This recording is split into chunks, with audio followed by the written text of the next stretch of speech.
सुप्रभात बच्चों। आज हम पढ़ेंगे हिंदी क्षितिज काव्य खंड में अगली कविता। ठीक है, कविता का नाम है छाया मत छूना और इसके जो कवि हैं वो है गिरिजा कुमार माथुर जी। ठीक है, तो सबसे पहले हम क्या करेंगे, थोड़ा कवि का परिचय पढ़ेंगे। ठीक है, देखो बच्चों, गिरिजा कुमार माथुर का जो जन्म हुआ था, उनका जन्म 1918 में गुना मध्य प्रदेश में हुआ था। ठीक है, प्रारंभिक शिक्षा उनकी झांसी उत्तर प्रदेश में उन्होंने ग्रहण की और उसके बाद उन्होंने एमए अंग्रेजी व एलएलबी की उपाधि लखनऊ से प्राप्त की। शुरू में कुछ समय तक वकालत की, बाद में उन्होंने आकाशवाणी और दूरदर्शन में काम किया और 1994 में उनका निधन हो गया। अब देखो, इनकी जो मुख्य कविताएं वो हैं नाश और निर्माण, धूप के धान, शिलापंख चमकीले भीतर, नदी की यात्रा, जन्म कैद ये उनका नाटक है, नई कविताएं, सीमाएं और संभावनाएं ये उनका आलोचना है। ठीक है, अब देखो, नई कविता के कवि गिरिजा कुमार माथुर रोमानी मिजाज के कवि माने जाते हैं। वे विषय की मौलिकता के पक्षधर तो हैं, परंतु शिल्प की विलक्षणता को नज़रअंदाज करके नहीं, चित्र को अधिक स्पष्ट करने के लिए वे वातावरण के रंग को भरते हैं। वे मुक्त छंद में ध्वनि साम्य के प्रयोग के कारण तुक के बिना भी कविता में संगीतात्मकता संभव कर सके हैं।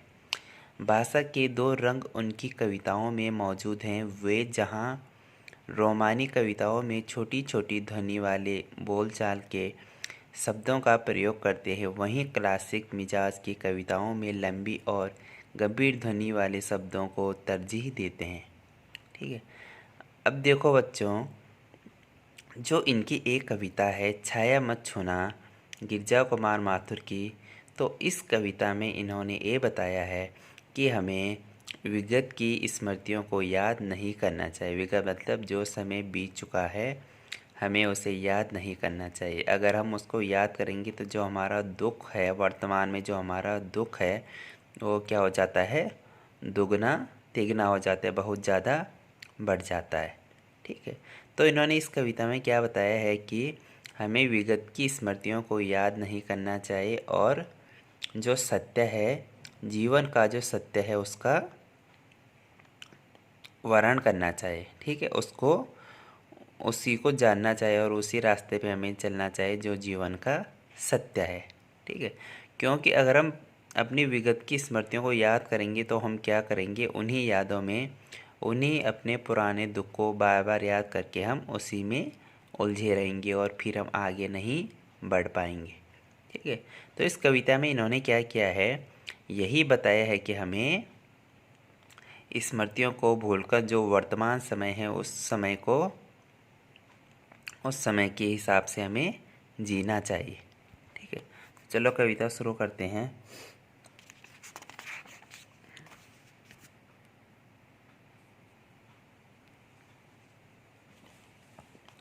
ठीक है, अब देखो बच्चों, इन्होंने यहाँ पे किया है, यहाँ पे बताया है गिरिजा कुमार माथुर जी ने कि ये इनकी कविता छाया मत छूना। अब देखो शुरू करते हैं कि छाया मत छूना, मन होगा दुख दूना, जीवन में है सुरंग सुधियाँ सुहावनी, छवियों की चित्र गंध फैली मन भावनी, तन सुगंध शेष रही बीत गई यामिनी, कुंतल के फूलों की याद बनी चांदनी, भूल सी एक छुअन बनता हर जीवित क्षण, छाया मत छूना मन होगा दुख दूना। ठीक है, देखो बच्चों, इसमें कवि ने क्या बताया है इस कविता में कि छाया मत छूना मन होगा दुख दूना।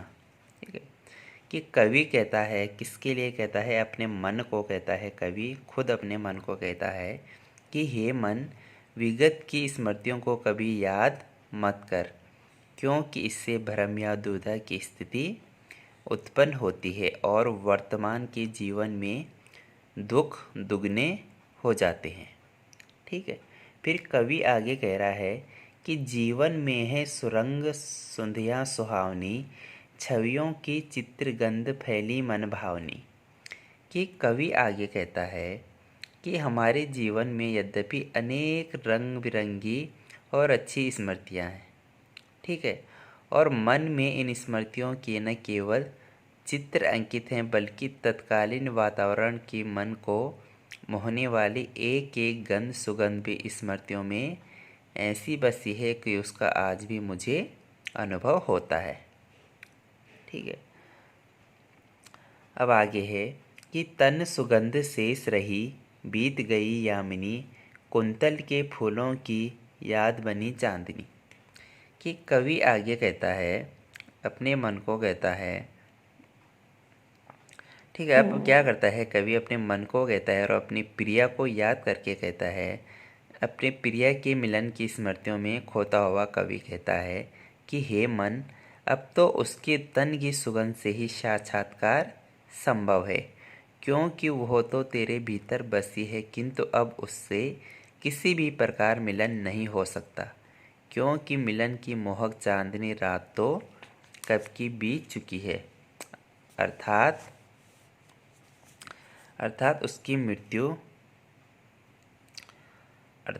उसकी मृत्यु के कारण अब मिलन का समय तो बीत गया है।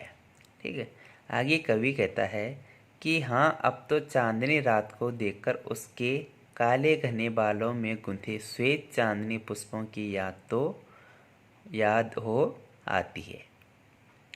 ठीक है, भूल से एक छुअन बनता हर जीवित क्षण, छाया मत छूना मन होगा दुख दूना। कि आगे कवि कहता है कि आज जब उसका स्मरण हो आता है, जब मुझे उसकी याद आती है, तो बीती हुई जीवन के एक छोटे से स्पर्श का अनुभव भी स्मृतियों में साकार हो उठता है। अर्थात कवि कहता है कि लगता है कि जैसे वास्तव में प्रिया ने मुझे अभी अभी मेरा स्पर्श किया है। मगर हे मेरे मन, ये स्मृतियाँ तब कभी पुनर्जीवित नहीं हो सकती।